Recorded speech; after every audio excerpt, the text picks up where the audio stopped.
Uribe, o presidente fatalmente já estava informado do anúncio que seria divulgado dali 2 horas, né? A gente mais cedo mostrou aqui também mensagens muito duras, especialmente a do presidente da Câmara, né? Arthur Lira, chamando a Petrobras de República Federativa da Petrobras, como se fosse algo alheio ao país. Acabou de passar o projeto do ICMS. O que é que a gente pode esperar para além da virulência dos tweets? Qual é a resposta que a política pretende, quer dar à Petrobras, à população em geral, já que isso aí corrói a popularidade de qualquer político, hein, Uribe? Mudar a política de preço é considerado inviável dentro do Palácio do Planalto neste momento em ano eleitoral, talvez em um futuro mandato, inclusive naquela discussão sobre a privatização da Petrobras. Mas uma alternativa surgiu na manhã de hoje. Nessa semana, no começo da semana, houve a votação daquele projeto de lei do teto de 17% do ICMS sobre os combustíveis. Havia um destaque do senador Eduardo Braga, que previa o pagamento de um auxílio para motoristas de táxi de aplicativos no valor que poderia chegar até R$300. Teria um impacto de 3 bilhões essa proposta. O que se pretende agora? Nessa próxima semana, a possibilidade de votação de uma PEC. A PEC dos combustíveis, que traz a contrapartida para aqueles estados que zerarem ICMS sobre diesel e gás. A ideia é incluir novamente esse destaque, ou seja, para que você tenha um tipo de auxílio para esses motoristas e ir um pouco além, incluir também a previsibilidade de um outro impacto de 1,5 bi, que daria no total 4,5 bilhões, e a integrantes da equipe econômica dizem que isso cabe no teto de gastos, a possibilidade desse benefício ser pago também aos caminhoneiros autônomos, ou seja, um valor que giraria entre R$100 e R$300, um auxílio mensal que teria duração até o final deste ano. Essa hipótese está sendo discutida para ser incluída na PEC dos combustíveis da semana que vem, cujo relator é Fernando Bezerra. Houve uma tentativa de votação num cenário um pouco menor, ou seja, só para os motoristas de táxi e aplicativo, mas não teve votos suficientes no Senado Federal. Então o governo federal deve tentar novamente essa hipótese. Só há um porém, viu, Priscila, Muriel e Colombo, a lei eleitoral. E é isso que o Palácio do Planalto quer saber. Se conceder esse benefício agora, pode ser inviabilizado pela lei eleitoral, pela concessão de benefícios em ano de eleições. Então o governo federal tem se debruçado sobre essa possibilidade, então é possível que tenhamos esse benefício sendo incluído na PEC dos combustíveis na semana que vem. A questão é que é um benefício pequeno, claro, isso não vai fazer com que o motorista ele acabe conseguindo utilizar esse benefício para abastecer seu veículo ou seu caminhão, mas é um alívio no bolso daqueles motoristas. E há aquele receio do governo sempre de uma nova greve dos caminhoneiros.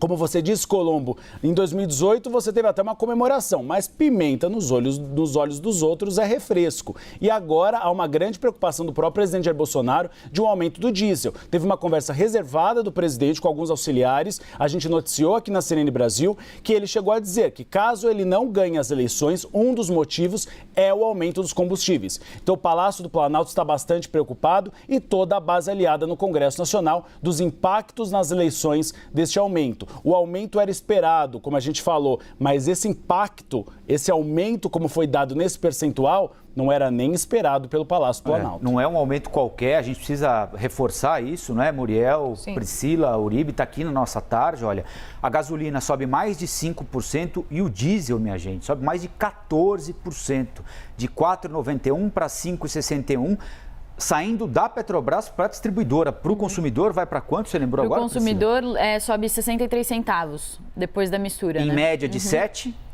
A média hoje é de R$ 7,01, então, né? Então, subindo 63, vai para 7,65, mais ou menos. E é um combustível que afeta toda a economia, afeta o transporte público. Essa semana a gente teve greve em São Paulo, os funcionários estão exigindo melhores condições de trabalho e de salário, evidentemente. As empresas perderam passageiro por causa da pandemia, o custo aumenta dramaticamente com o diesel, as prefeituras têm de tirar dinheiro do orçamento, ou seja, é uma cadeia que se movimenta, né, Muriel? É um círculo vicioso que começa a girar, que realmente é difícil entender onde onde é que vai parar. E eu fico curiosa se a partir desses cálculos que a Pri está fazendo agora, de cabeça, na hora, saindo essa notícia, se por acaso o que a gente está acompanhando desde a semana passada, esse impacto, essa tentativa do Congresso em aprovar, por exemplo, o projeto que limita o teto do ICMS, se isso pode dar realmente algum resultado, se agora essa decisão da Petrobras anula o que a gente tem acompanhado nas últimas semanas, esse esforço do Congresso em aprovar esse projeto, Pri. Pois é, eu tinha feito as contas ontem exatamente, vou ver se eu acho aqui, mas acho que talvez eu não acho, até a gente falou no live, mas o que acontece é que essa defasagem, ela é repassada e os projetos do governo, o governo estava falando, né, o presidente Jair Bolsonaro, de R$2 para a gasolina, de R$1 para o diesel, né? R$2 é se, de fato, os projetos todos passarem tanto o teto para o ICMS quanto a PEC que zera o ICMS, né? Se for só o teto do ICMS, daí é cerca de R$1,34. Então, R$1,34 é o que tem de economia no preço da gasolina, né, nos R$7,25 com isso. Então, agora se a gente vai para R$7,35, tira R$1,34, vai para cerca de R$6, né, o valor, assim. Então, de fato, esses projetos, eles devem trazer, se passarem, ainda mais se passarem em toda a sua magnitude, eles devem trazer um alívio para o preço. Mas já não é o efeito de antes. Mas já não é o efeito de antes. E mais que isso, a perspectiva. O petróleo continua subindo. Então, assim, a conclusão, a gente vai fazendo cálculo com um valor, com outro. A conclusão que se tira é que a gente vai ficar muito distante ainda de ter o preço de gasolina e diesel que a gente tinha antes da pandemia. E tem uma outra consequência, né, Priscila, que é ao mesmo tempo em que o projeto perde o efeito que se esperava na bomba, você tem uma perda de arrecadação com promessa de devolução daquilo que os estados vão perder, que pode ser decisiva para prejudicar serviços que hoje minimamente estão funcionando, estão de pé, né? Exatamente, principalmente educação e saúde, né? Então, o ICMS e o IPI, porque o governo também está reduzindo, fazendo uma série de medidas de redução de IPI, são a base de composição dos gastos, né? Dos investimentos que vão para a saúde e para a educação dos municípios e dos estados.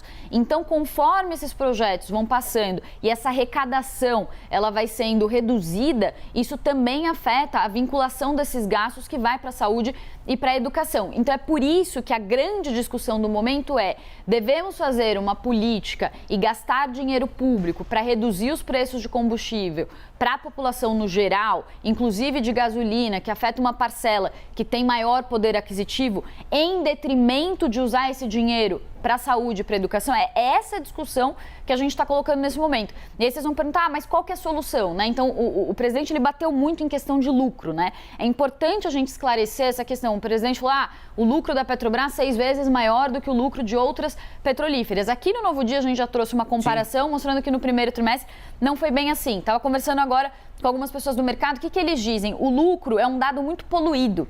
Então, é muito difícil fazer uma comparação justa do lucro aqui e o lucro lá fora. Fato é que as ações da Petrobras são muito descontadas. Mas qual que é a questão, né? Então, o governo, ele está falando sobre questão de lucro, está batendo nisso, mas a Petrobras, ela também é uma grande geradora de tributos e lucro para o governo. Então, a gente não está falando só de lucro. Então, por exemplo, na nota que a Petrobras acabou de divulgar, eles colocam ali um intertítulo que a gente chama, um trecho inteiro, só falando do quanto que esses lucros e o recolhimento de tributos ajuda o governo. Então, eles falam, por exemplo, que em 2021 a empresa recolheu 203 bilhões de reais em tributos próprios e retidos, que é o maior valor anual já pago pela companhia. Então, a Petrobras, e bem, é bom para o governo, é bom para o país e é bom para todas as pessoas. Agora, o que tem que se discutir, as soluções viáveis, talvez, seriam, essas empresas estão lucrando muito. Lá fora, por exemplo, no Reino Unido, tem alguns projetos falando sobre tributar mais o lucro de empresas petrolíferas quando o preço do petróleo está alto. Seria uma medida pontual para quando o preço do petróleo está alto, para conter essa situação emergencial de aumento de preços.